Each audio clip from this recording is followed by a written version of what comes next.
My name is Alan Wood. I'm the EVP of Business Development Operations for Patient Advocate Foundation. Is that better? Got to find the range. Okay. For those of you guys that aren't familiar yet with Patient Advocate Foundation, this is our mission is one where we're a national 501c3 a nonprofit organization which provides case management services and financial aid to patients with chronic, debilitating, and life-threatening diseases. Our history is Nancy Davenport Ennis, a two-time breast cancer survivor herself, actually had a friend named Cheryl Grimmel who went through the unfortunate experience of having to battle her insurance as much as she was her breast cancer that she was suffering from, and that experience led Nancy down the path of trying to set up assistance for the navigation and working with insurance to afford treatments. She started out herself and two part-time volunteers working out of a 10 by 10 storage unit in Newport News and serving 157 patients that first year to last year, where we've actually helped a cumulative total of 1.8 million patients and have over 200 staff. And how do we help patients? It's several different engagement areas. A lot of this is important to be able to kind of come at it from different directions. The first, obviously, is case management. That's the heart of what we do. But also we provide financial aid services, copay relief. A lot of our work is to try and help patients to be able to advocate for themselves also. So we have a lot of patient education for both caregivers and patients themselves. And we work in the communities to try and engage with them and help them in kind of the health equities areas and those sorts of things too. And a lot of it is throughout all of those different services. We spend a lot of time doing health service research and determining the patient experience and what trends are happening, what's happening with patients, what needs they have and maybe needs that are developing. So looking at 2012, the overall patient cases and contacts that we were actually able to serve, it was close to 190,000 different patients. You can kind of see the spread between our case management services, our copay relief recipients, financial aid fund recipients, and then the work that we did either through online question answering, and that kind of a thing, and through helpline. One of the things that we do, we serve patients with any chronic, debilitating, life-threatening disease. And so it's actually last year alone we served over 1,000 different diseases, and 652 of those were rare, and their unique experience there. And here's kind of some of the ways that we do help patients. It really boils down to helping them if they're uninsured, getting insurance. If they're insured, helping to make sure that they do have all the supplemental insurance they can, and make it as affordable as possible. We also help them navigating through their benefit review, their pre-authorizations, clinical appeals, those sorts of things too, and helping them with kind of those other costs that patients are facing. Sometimes it's not necessarily a medical bill that's the bill they're not able to pay, and so we do help to reduce the financial burden. Sometimes it's living expenses, housing, utility, food, and those sorts of things. But also helping them to make sure that they are, if they're employed, to stay employed. Work with their employer to make sure that they don't lose their insurance, and those sorts of things. And then as far as what our case management service looks like, this kind of illustrates, you can see the total number of cases. But the thing that I really like to pull out here is it's not a call in and we send them the forms. We actually put fingers to keyboards. We fill out applications for them. We assist them with finding the right insurances for the different medications that they're on, and actually help them to apply or apply for them. And that's why you can see the average number of contacts per case is 23. It is a white glove service that provides trying to lift that burden of the insurance and help them to be able to focus on their health and their family and whatever diseases that they're battling, which you can see the diseases there below. And then what kind of a patient are we serving? And you can see here both the ethnicity, the income, what employment status they had, insurance status, which unfortunately is the uninsured is popping up again in recent years. A lot of that is through, unfortunately, patients losing employment and therefore losing their insurance. And then you can see the kind of the age breakdown, and a lot of the patients that we serve, over 70% of them are they're the working sick. So, they're of the age that they can be working, and in some cases either aren't due to due to changes in employment or changes in health. And next up, this is kind of the answers that we've been providing, and you can kind of see some of the changes that we've seen just in the recent years, where and again, this is a lot of different patients, a lot of different efforts. So kind of even a 5% number is a pretty large number for patients of what they're asking for. But this is kind of the end result of some of it, and a lot of these are one patient receives multiple of these different things, and you can see the rent and mortgage is one that increased over the last year, as well as transportation, utilities, assistance, and nutrition and wellness. A lot of our kind of bread and butter work is obviously in helping them with the insurance and moving through that, but the other needs have reared their heads for these patients. A lot of those needs it kind of fall into the social determinants of health, and you'll probably have heard that in other sessions. And one of the things that really strikes me is the social determinants of health is really what exists around the patient. It's not necessarily things that can change easily, but it is kind of the what is in their environment, and how and unfortunately how that environment will affect their health outcomes. And you can see here the employment, the housing, the transportation, the literacy, and healthcare literacy falls into that, and what help they have around them, their health coverage itself, the support systems they have in place, and those kind of things in their environment really play a big part in their healthcare outcomes. So if that's what's affecting the patients, how do we affect that? It boils down to increasing the access, the affordability, the equity for patients. I know easier said than done, but it is something that is the biggest thing that changes those outcomes that can be seen to lift those patients. The gaps, unfortunately, the gaps in the social safety nets are what exacerbate that, and the support that patients either don't know about, can't find, or have lines for, and it takes so much time and effort and work for them, in addition to being newly diagnosed with a disease that causes them a lot of difficulties there too. So. But it is something that is known and now, and we're really trying to push towards solving that, both ourselves at PAF and in other in others. The first of that is CMS themselves. They actually added this the social determinants of health into their work that they're doing, looking at collecting the percentages of patients that are screened.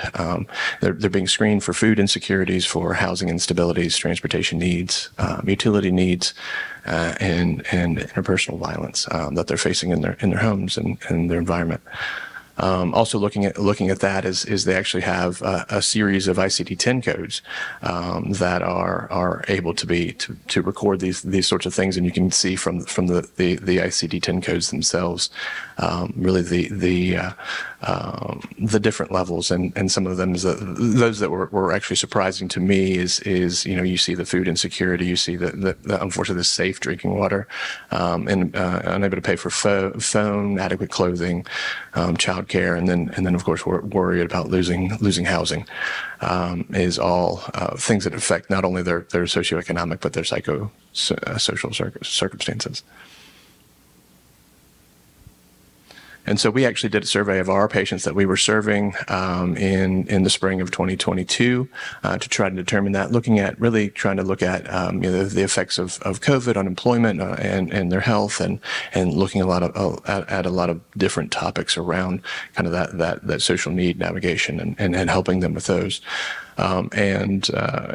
And you can see here it was 1,675 patients, and you can see on the right side the respondents, kind of some of the breakdown of them,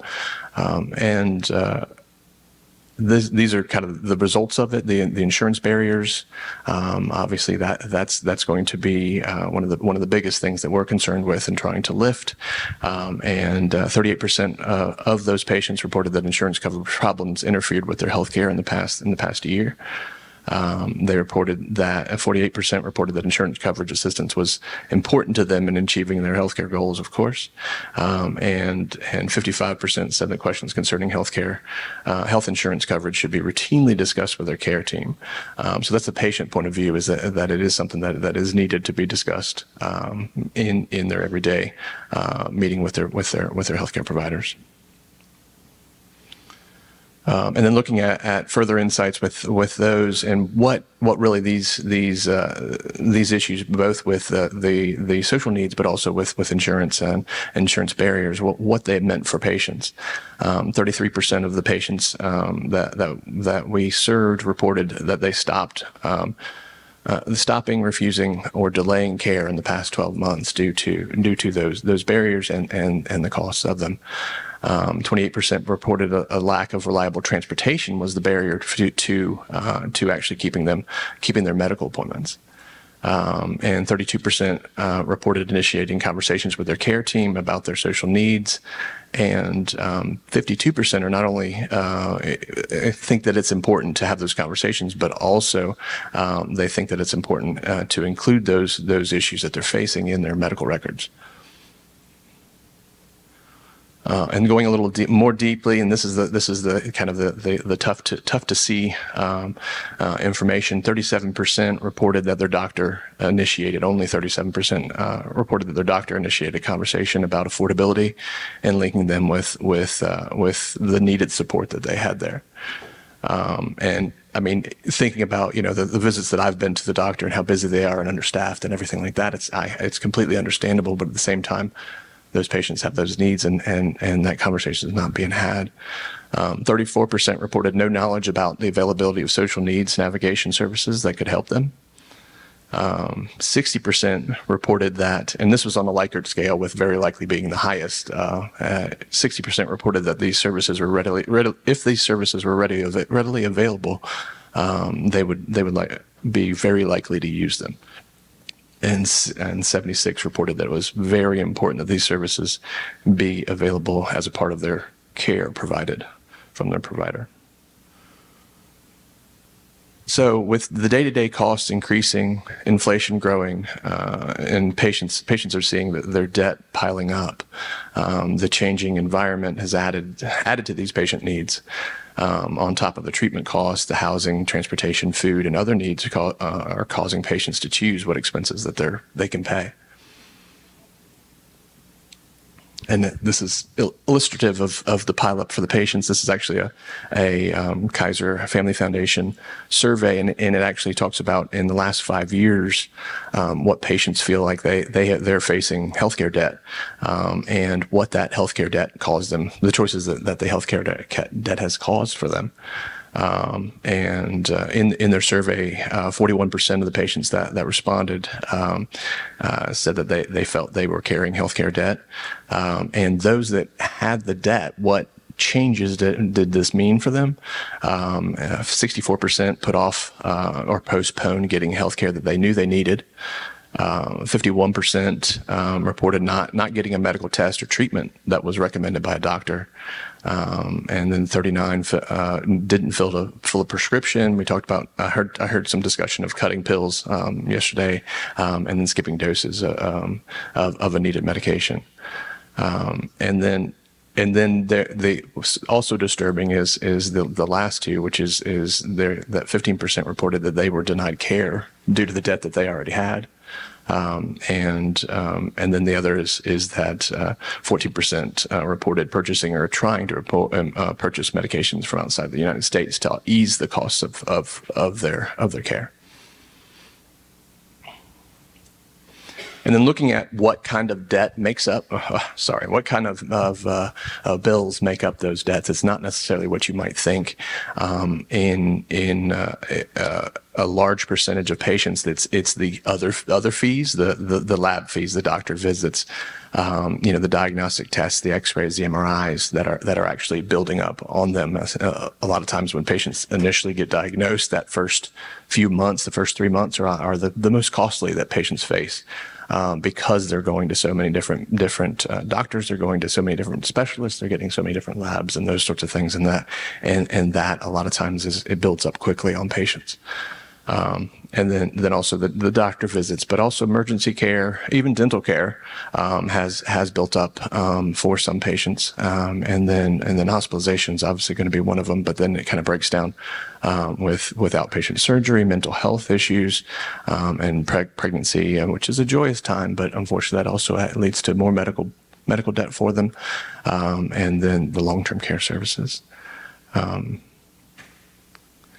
then what always happens, the thing that kind of is the health equities portion of it is a lot of times these patients then have to, this is hard decisions that they have to make. Where does this money come from? They have this debt that they're carrying. Where do they find the funds to be able to cover that? And then some of it is as easy as, cutting back the spending on food, clothing, or basic household items. Unfortunately, those needed items that they have. Some reported that they used most or all of their savings, and even further down, you see they started taking out loans. They put it on credit cards, and those sorts of things to be able to pay off the bill at the time. But then it leads to them, again, the debt that they're carrying. And then some of the things that actually, affect how their care is going, what their treatment is, their overall health outcomes, skipping or delaying the treatments, stopping to pay another bill like their mortgage or their rent, to be able to cover their needs for that, for their medical debt, and also, they even then at the bottom they do seek out assistance from charities, other nonprofit organizations, those sorts of things, and then finally moving in with loved ones, family members or friends. So unfortunately, the social needs are an inescapable part of the healthcare journey. In addition to the medical costs, the patients face these costs and barriers, and they're outside of the four walls of the clinic that you guys see them in, and their pharmacies. And like I just illustrated, the extent to which patients are forced to make sacrifices for their basic necessities is really the difference when it comes to these patients. And most of the problems of the social determinants require solutions that are beyond the four walls of the clinic, the hospital, and are required to be support from external actors that are in their environment. So the good news is, there are easy ways to start down the path of determining what these patients are facing, and how do we the easiest way to understand what social needs those particular patients are facing is to ask them.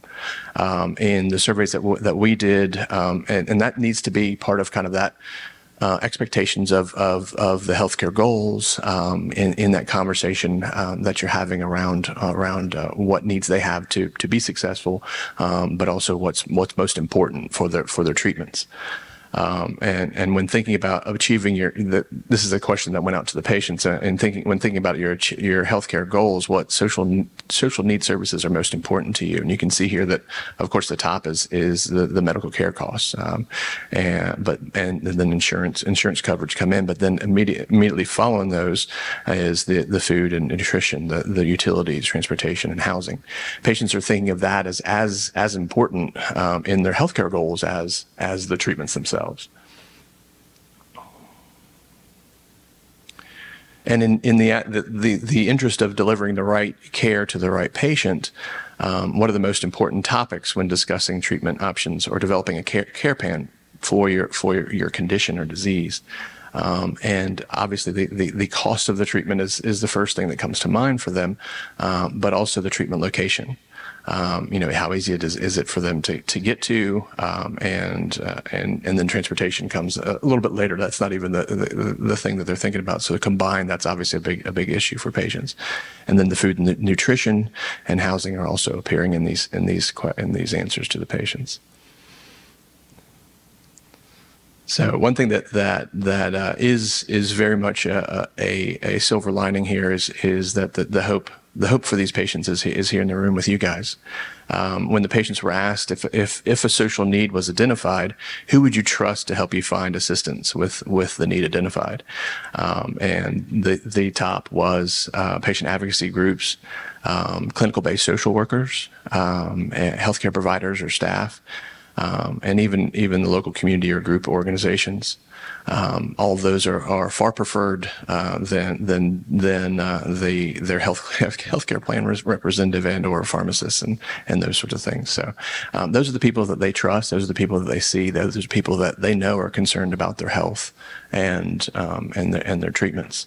And those are the people that they look to help with that. So that at least I feel like is a great opportunity, and I know you guys are all here, so that's what you're looking to do. So thank you for that. And the another big piece that's so important is it works. That the social need navigations, the assistance that's being provided, it does not only reduce their stress, but it also increases the understanding of the details of their health plan. When those things are happening, they're better understanding the cost of their treatments. They have an idea of what they're facing ahead of time, and they feel like they have some input on what they can afford, what they can do, how they can help, and knowing that their treatment team is concerned about that too really helps them too. And that all of them are reporting that they have an increased awareness of the helpful local resources that they have available to them. And who is it out there that is providing that services? And we all go by different names. There's all different ways. I even threw some French up there, just to keep everybody on their toes. But it's us. I mean, we're the ones that are doing this. We're the ones that are helping them with providing these services, navigating, and helping them to reach their goals, their needs, and whatever name we go by, that's what we're doing. We're the ones that are there holding their hands and along with their family members and their caregivers, being able to assist. So I would be remiss if I didn't show you guys some opportunities on resources and those sorts of things. Bringing up all these tough topics, it's without doing that would make me sad at the end of the day. But here's some practical guides and information that we have kind of collected together, and actually we have if you go to that resource page, we actually have several different things that you can put in, different tags that for the topics that are there, and you can kind of choose what topics you're interested in finding out about. And this is, of course, in addition to the work that we do on the PAF side, with actually hands-on helping of the patient. These are resources that you guys can use to help the patients with kind of their care plan and developing their overall treatment plan. So here's a few of them. Again, you can kind of see at the top, they actually have, if I can actually hit the board with this, there you go. They have, that's the tags that I chose for these particular ones. And then it kind of discusses what the packet does, in each thing. And these are some that are covering both for caregivers, if the caregiver is the one that's most interested in trying to assist and because there are, I mean, let's face it, there are times where the patient is pretty overwhelmed with what's going on, or too sick. And these are some caregiver tools and things that we can assist, and then some specific things for the caregivers themselves to remind them to take care of themselves too, and those sorts of things. So it's not all about them, and not to feel bad if they need some time.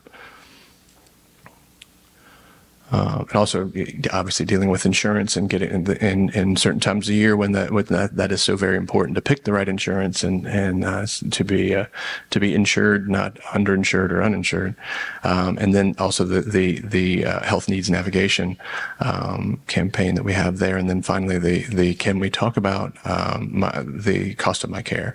And that's kind of a tip sheet that we have and a toolkit that allows patients to kind of because as we saw before, it's not always being brought up in the doctor's offices where it needs to be, and it's kind of a helpful tip sheet to allow them to kind of feel empowered to be able to bring that up when they're actually talking to their physicians.